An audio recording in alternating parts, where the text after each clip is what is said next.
দেশ বেতার রাজশাহী। এখন বিকেল ৪টার স্থানীয় সংবাদ। আসসালামু আলাইকুম। বাংলাদেশ বেতার রাজশাহী স্থানীয় সংবাদ পড়ছি গোলাম মর্তুজা হেনা।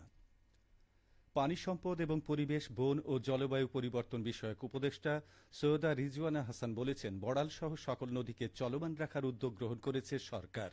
উপদেষ্টা আজ দুপুরে নাটোরের বড়াইগ্রাম উপজেলা এলাকায় আটঘরিয়া রেগুলেটর এবং তৎসংলগ্ন নদী পরিদর্শনকালে কথা বলেন। উপদেষ্টা সৈয়দা রেজওয়ানা হাসান বলেন, ৫৩ বছরে দখল আর দূষণে নদীর প্রাণ নষ্ট করা হয়েছে।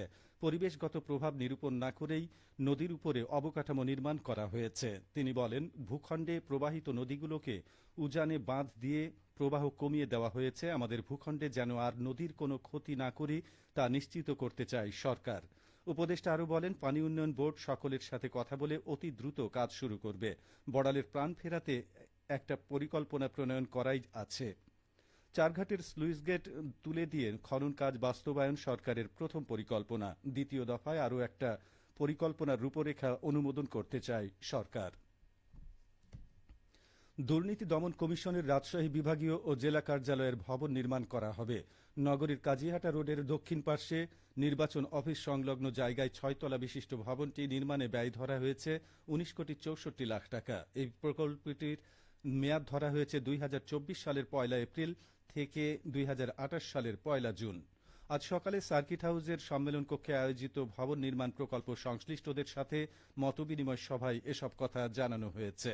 মতবিনিময় সভায় জেলা প্রশাসক আফিয়া আখতারের সভাপতিত্বে প্রধান অতিথি হিসেবে উপস্থিত ছিলেন দুর্নীতি দমন কমিশনের সচিব খোরশেদা ইয়াসমিন। দুদকের জেলা কার্যালয়ের সহকারী পরিচালক তানভীর আহমেদ সিদ্দিকীর সঞ্চালনায় বিশেষ অতিথি হিসেবে বক্তব্য রাখেন অতিরিক্ত বিভাগীয় কমিশনার রাজস্ব doctor Chitralekha Nazneen, police super Farzana Islam, Dudok রাজশাহীর বিভাগীয় পরিচালক কামরুল আহসান ও প্রকল্প পরিচালক মোহাম্মদ কামরুজ্জামান। নওগাঁয় জেলা পুলিশের নিয়মিত অপরাধ পর্যালোচনা সভা অনুষ্ঠিত হয়েছে। আজ পুলিশ সুপারের কার্যালয়ের সম্মেলন কক্ষে অনুষ্ঠিত সভায় সভাপতিত্ব করেন পুলিশ সুপার শাফিউল সারওয়ার।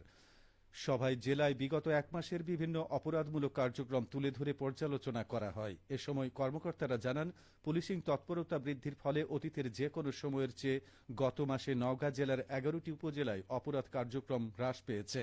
সভায় পুলিশ সুপার সার্বিক আইন শৃঙ্খলা পরিস্থিতি সমুন্নত রাখতে ও অপরাধ নিয়ন্ত্রণে বিভিন্ন কার্যকরী পদক্ষেপ গ্রহণের দিক নির্দেশনা প্রদান করেন। অনুষ্ঠিত সভায় জেলা পুলিশের ঊর্ধ্বতন কর্মকর্তাগণ সহ বিভিন্ন থানা ও ইউনিটের প্রধানগণ উপস্থিত ছিলেন। পাবনা বিজ্ঞান ও প্রযুক্তি বিশ্ববিদ্যালয়ে ৩ দিনব্যাপী ইজিপি শীর্ষক প্রশিক্ষণ শুরু হয়েছে। আজ সকালে বিশ্ববিদ্যালয়ের রিসোর্স সেন্টারে প্রশিক্ষণ শুরু হয়।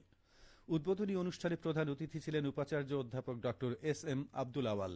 বিশেষ অতিথি ছিলেন উপাচার্য অধ্যাপক ডক্টর মোহাম্মদ নজরুল ইসলাম ও কোষাধ্যক্ষ অধ্যাপক ডক্টর মোহাম্মদ শামীম আহসান। উপাচার্য অধ্যাপক ডক্টর এস এম আব্দুল আওয়াল বলেন, সবকিছুতে পরিবর্তন চলছে। পরিবর্তনের সাথে এগিয়ে যাওয়ার জন্য প্রশিক্ষণ খুবই কার্যকর পদ্ধতি।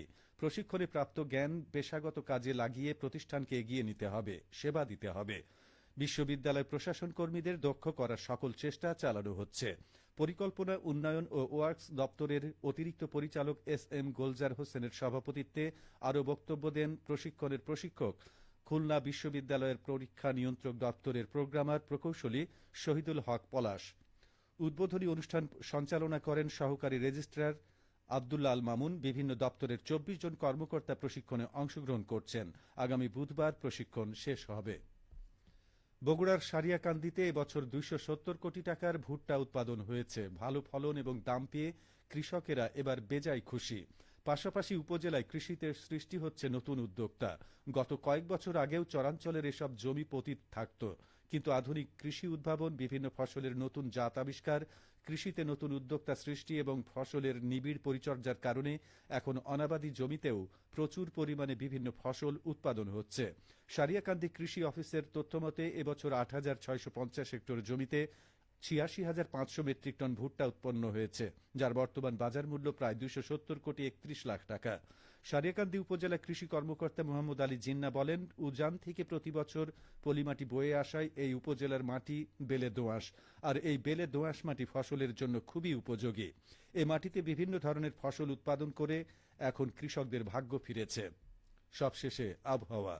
আজ রাজশাহীতে সর্বোচ্চ তাপমাত্রা ছিল ৩২.৫ ডিগ্রি এবং সর্বনিম্ন ২৫ ডিগ্রি সেলসিয়াস।